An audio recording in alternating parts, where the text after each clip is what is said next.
prevent aggression and force aggressors to peace, have the determination and ability to punish if the principles of peace are violated. There can be no more exceptions or privileges. Everybody must be equal. All participants of international relations, regardless of economic strength, geographical area, and individual ambitions. Were you listening to some of these statements there, especially from the Ukrainian President Volodymyr Zelenskyy? I feel throughout this war, he has been the one who is willing to say what many others don't want to say. For example, if you are at the UN Security Council, you don't necessarily want to come out fighting against your own council, but he is willing to do that. He even said, you know, the world was willing to watch and not do very much after Russia took over Crimea, after Russia took over parts of the Donbass, after Russia's war in Georgia, et cetera, et cetera, et cetera. I mean, he's going there in many ways. Well, he's going there because his country is fighting for its life against an invasion. As simple as that. And he is shining a light not only on that invasion, but he's shining a light on the backdrop to this invasion, which indeed that Russia has been conducting a war against Ukraine, trying to break it up since 2014.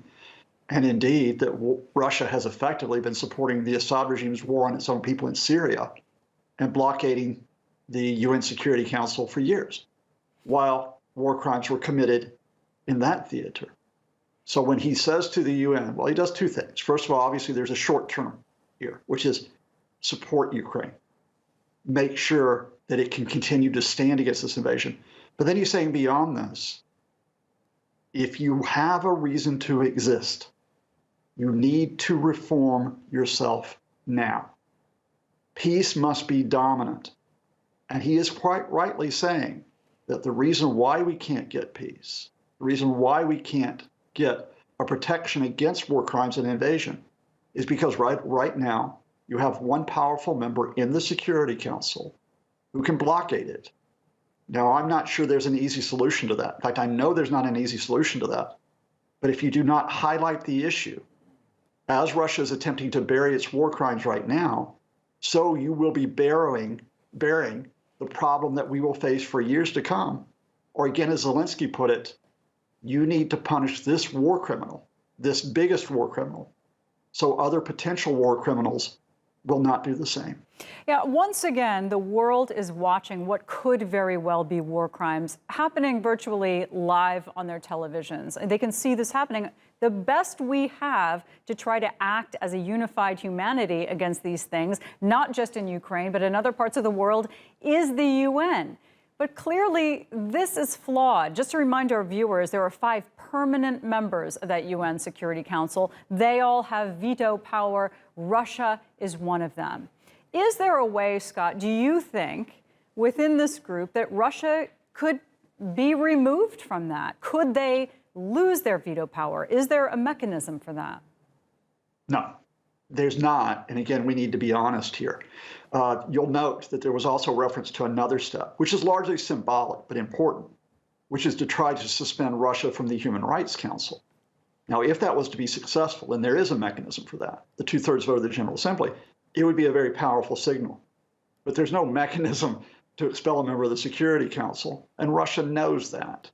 However, I don't want to go down the road of saying, therefore, everything is futile. Yeah. Because what has happened today and what is continuing to happen is by highlighting the issues that are here, by highlighting the killings, the torture, by highlighting the rapes, you are highlighting the fact that even though this country sits on the Security Council, even though this country, as Zelenskyy noted, will use all its disinformation to turn black into white, it must be held accountable, at least morally, and to an extent politically, even if you cannot hold it to account structurally within the United Nations.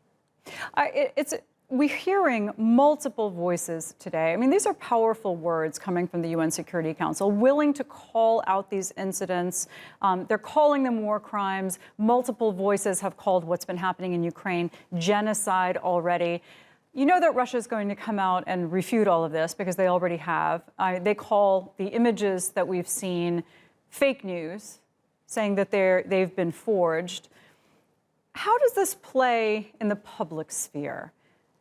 Every time Russia refutes these things, does that raise doubt in the public? But, you still have to say it is true that we do not know, we do not at this moment have proof of war crimes, correct? Well, in a legal sense, you don't get the proof until you carry out the full formal investigation, sure, which numerous leaders have called for. But what we know as good analysts and observers is that, which we have from satellite images, which we have from videos, which we have from witnesses, which we have from other information, which is in Bucha alone, more than 300 civilians killed by the Russian forces. We have seen the bodies. We have seen the hands bound behind them. We know they were killed before the Russian withdrawal, despite the Russian disinformation, because of the satellite images. So yes, in terms of being factual, we can get there. We can understand. Now you're asking me how this plays out across the world. Gosh, I wish we had an hour for this. Because I think you look at the backdrop, one of the Russian victories, and I use that in quotes, in Syria, was a disinformation victory. Just as civilians were murdered there, Russia was able to cover up those murders. In this case, it's different. In most of Europe and in the United States and in the rest of North America, I think you can see the fact that thanks to Zelenskyy and thanks to basically the ability to now debunk the Russians, yeah, I think people realize what is happening. But in other parts of the world where Russia is pursuing this aggressively, and I say this as a guest on international media and other outlets, you can see contested areas like India, like Pakistan, like Thailand, like Vietnam, like Africa. Because what Russia does there is it tries to portray itself as the anti-imperial nation, the anti-imperial nation standing up to the West and NATO. And here's the irony. Russia's carrying out one of the most aggressive projects of any country. I don't know if you want to call it imperial or just simply being a conqueror. They're carrying this out in real time and trying to pretend that they're the victim. So this ongoing battle of clarity, of shining a light, which is what we've seen today, versus Russia's attempt basically to cover up that light, it's an ongoing process. And you've got to do it each and every day while this invasion continues and hopefully is checked. Scott, to hear the ambassador just parrot these kinds of statements from the Russian playbook that we've heard many times before, but he even seemed to go a step further, saying, we came to bring the long-awaited peace to the Donbass, and explaining why the war has taken longer than many expected. He said that that's because Russians have great pity, that these people in Ukraine are people who are close to us. What do you make of these statements? Well, that was disgusting. I mean, I'm saying that as a person. Now let me take it on as an analyst. George Orwell, the famous writer, once said war is peace. That's the secret of propaganda in 1984. And you just saw it all out from a Russian ambassador who I think personally and possibly his government have lost the first part of this war, are somewhat desperate. And just as we talked about a light being shone by President Zelenskyy and by the evidence which is being gathered, trying to extinguish that light by throwing as much mud as possible. Let me just go through a few things really quickly, just to back up what I'm saying. The Russian ambassador said that there are no witnesses to the crimes committed by Russian forces in Bucha and elsewhere. That is a lie. There are multiple witnesses. He then went further. The Russians initially said that no one was killed in Bucha. This was a staged incident. Now, they have to acknowledge that people were killed there, but they claim they were killed by the Ukrainians themselves. That is a lie. The New York Times investigation using satellite images, to which he referred briefly, shows that there were bodies there from March the 9th, 3 weeks before the Russians withdrew. Right. And then he told the wider lies. Let me just put a couple up, and then you can come back with me. No, I appreciate it. To actually say that, for example, they are there to, cut out the malignant Nazis, because Nazis run the country in a country, I'll remind you, led by a Jewish president. Vladimir Zelenskyy, in which many leaders are Jewish, in which he said another lie, that victims had swastikas burned into their chest. I can go through this again and again, but let me get back to the fundamental here. The attempt here is not just to justify trying to conquer Ukraine.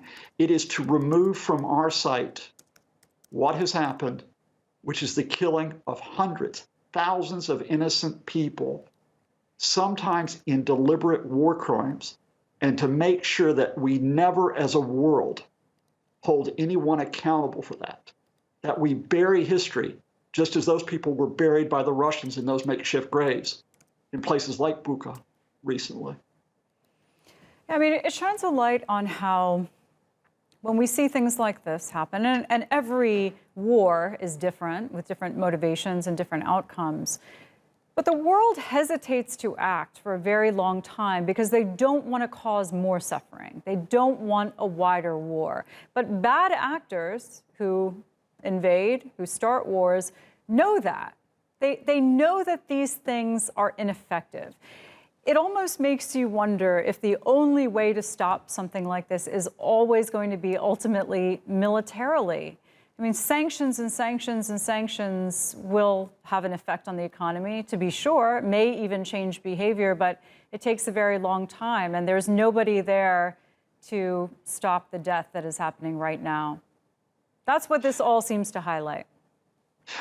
When we're in the moment, you wake up and you're kind of resigned to it. And I know you are when you're trying to cover the news. But go a bit wider. The former U.S. ambassador to Ukraine, Marie Yovanovitch, who ironically was removed because Donald Trump was so close to the Russians, says we're at a hinge point in history. And I agree. Had the Russians conquered Kyiv and other cities, had they removed the Ukraine government, killed President Zelenskyy, the hinge point would have gone one way. But Ukraine still stands. The government still stands. Now look at the wider implications. There has been not just military aid provided to Ukraine, but there now is economic aid provided. And it is possible, I think probable, that Ukraine will join the European Union. There are other countries that will now want to draw closer to political and economic alignments. Finland and Sweden may become members of NATO. A country like Turkey, which has tried to balance very carefully between the US, the European Union, and Russia, does Turkey now say, look, we really can't count on Moscow as a partner? And does the European Union reopen the doors to Turkey for possible membership? All this has been reopened because one man gambled. Vladimir Putin gambled that he could win this war, invasion, crime against humanity within a few days. He lost that initial gamble. Now we go into phase B, phase C, phase D of the hinge point in history, which is not just about Ukraine, but it's about the rules of the game, whether we get back to a sense of security and order for all of us. All right, Scott, I really appreciate having you on the show. Your insights are why we love talking to you. Thanks for that.